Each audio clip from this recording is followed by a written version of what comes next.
Salut tout le monde, salut les épicurieux. Aujourd'hui je suis encore dans la recherche d'autonomie électrique, aussi bien pour la maison que pour le camping-car, mais je viens juste de publier une vidéo sur le stockage de l'énergie. Alors je vous y renvoie parce que c'est dans la conclusion de cette vidéo que je vous ai annoncé une possibilité que je vais maintenant envisager avec vous grâce à cet appareil. Je vous donne rendez-vous tout de suite.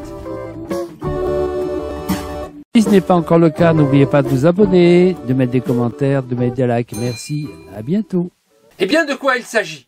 Il s'agit ici d'un onduleur. Vous voyez, il est important, il est même lourd. J'étais surpris parce que j'ai un partenariat avec Vevor, comme vous le savez. Et à la suite du travail que j'ai fait la dernière fois sur le stockage de l'énergie grâce à des panneaux solaires que j'ai mis sur le toit de ma maison, je me suis aperçu qu'en fait, le stockage que j'avais était trop faible pour pouvoir exploiter correctement cette installation. Donc, je me suis dit, il faut que je trouve un dispositif plus important permettant de stocker sur des batteries qui sont pas seulement les centrales électriques qui sont en trop faible capacité, selon mon goût. Et j'ai donc envisagé de reprendre le sujet, mais comme à un moment où vous voyez cette vidéo, on n'est pas du tout chez nous, on est en plein voyage, je vais reporter la fin du travail en septembre. Mais comme j'ai contacté déjà Vevor et qu'ils m'ont déjà répondu immédiatement, le lendemain, ils m'ont envoyé ça.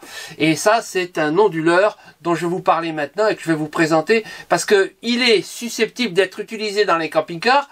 Alors vous voyez qu'il faut quand même l'anticiper quand on aménage son camping-car, c'est bien parce que du coup on choisit les dimensions et ce qu'on veut pour un coffre comme celui-là. Alors celui-là ça fait quand même plus de 30 cm de large, 34 de long, 10 cm d'épaisseur. Moi je vais pas pouvoir le mettre dans le camping-car, mais il est hyper performant. Et je vais quand même l'utiliser, mais pour la maison, mais ça sera le prochain rendez-vous dont je vous ai parlé en septembre. Alors aujourd'hui qu'est-ce que je vais faire? Eh ben, je vais vous le présenter, si jamais ça vous intéresse, eh ben, vous trouverez en description le lien pour le retrouver sur le site de Vevor, mais il me paraît déjà intéressant de vous le présenter, ce qui va me permettre d'aller directement à l'installation la prochaine fois quand je serai en situation de pouvoir l'associer à des batteries que je n'ai toujours pas encore en ce moment, et d'ailleurs c'est pour ça que je ne peux pas le faire maintenant. Alors de quoi il s'agit exactement? Eh bien on va voir ça ensemble. Je vous propose de voir ce qu'il y a dans l'emballage, ça va être très rapide. Par contre, ce qu'il y a dans l'emballage, c'est ça et ça. On va rentrer dans le détail.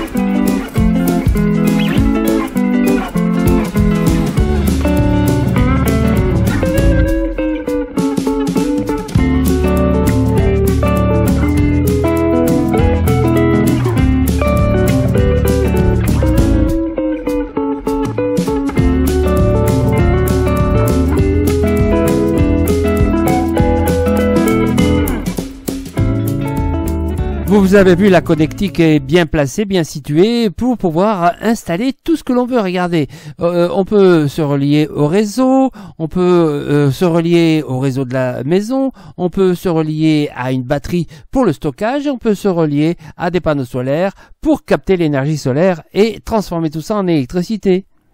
Les branchements sont faciles à réaliser puisque tout est indiqué correctement et une fois que les câbles sont mis dedans, c'est parti. On dispose ici de 2 ventilateurs de part et d'autre pour assurer le refroidissement de l'appareil. J'espère que ça ne sera pas trop bruyant, on verra ça plus tard. Enfin, pour la connectique, on dispose aussi de 2 fiches RS232 et RS485 pour la transmission des données avec 2 protocoles de transfert conçus pour des contrôles de communication série entre émetteurs et récepteurs, faciles à brancher sur un ordinateur ou un routeur pour la transmission. Alors, afin de faire un tour complet de cet appareil, on peut rappeler quelques points. Premier point, c'est un onduleur solaire hybride d'onde, c'est-à-dire que cet ondulateur est aussi un régulateur. Il est parfaitement intégré et il dispose d'une puissance élevée de 3500 watts en 220 et 230 volts en courant alternatif. Il fournit une sortie sinusale pure pour diverses utilisations et répond ainsi aux exigences de consommation d'énergie élevée et offre une solution d'alimentation efficace pour les systèmes photovoltaïques solaires hors réseau. Et évidemment, c'est un onduleur MPPT. Il va donc être efficace pour les charges solaires.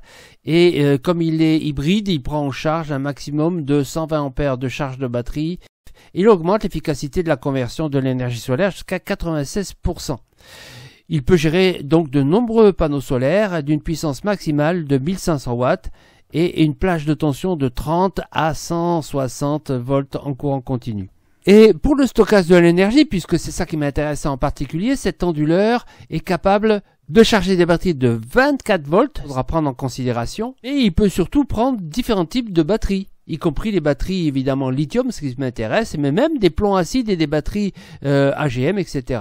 Donc il est possible d'optimiser avec le lithium-ion et donc c'est ce qui m'intéresse davantage ici. Et il a des fonctions de communication et d'activation BMS. Bon, ça aujourd'hui tout le monde l'a. Comme il se doit, il a des fonctions de protection multiples. Il est équipé d'une série de fonctions de sécurité, notamment contre les surchauffes, contre les surintensités, contre les surtensions, contre les sous-tensions, contre les courts-circuits et contre les surcharges. Ces dispositifs garantissent une sécurité de tous nos circuits et de notre alimentation électrique. Son système de contrôle est donc intelligent. Il transmet en temps réel l'état du fonctionnement et puis il a un petit écran LCD que l'on peut consulter. On peut directement ajuster les différentes modes de charge, solaire, utilitaire ou hybride, ou de décharge à l'aide de fonctions intégrées. C'est donc une solution d'alimentation polyvalente pour les environnements domestiques et professionnels, et moi ça sera que domestique, qui convient à une large gamme d'appareils électriques, ce que l'on a dans sa maison. Ce projet, lorsqu'il sera réalisé, va me permettre de stocker l'électricité dans mes batteries de telle façon que je ne réexporte pas, dans des mauvaises conditions d'ailleurs de prix, cette électricité produite pendant le bel ensoleillement. Et ce stockage d'énergie sera restitué au moment où j'en aurai besoin, par exemple la nuit, ce qui n'empêchera pas d'utiliser le réseau si nécessaire en complément.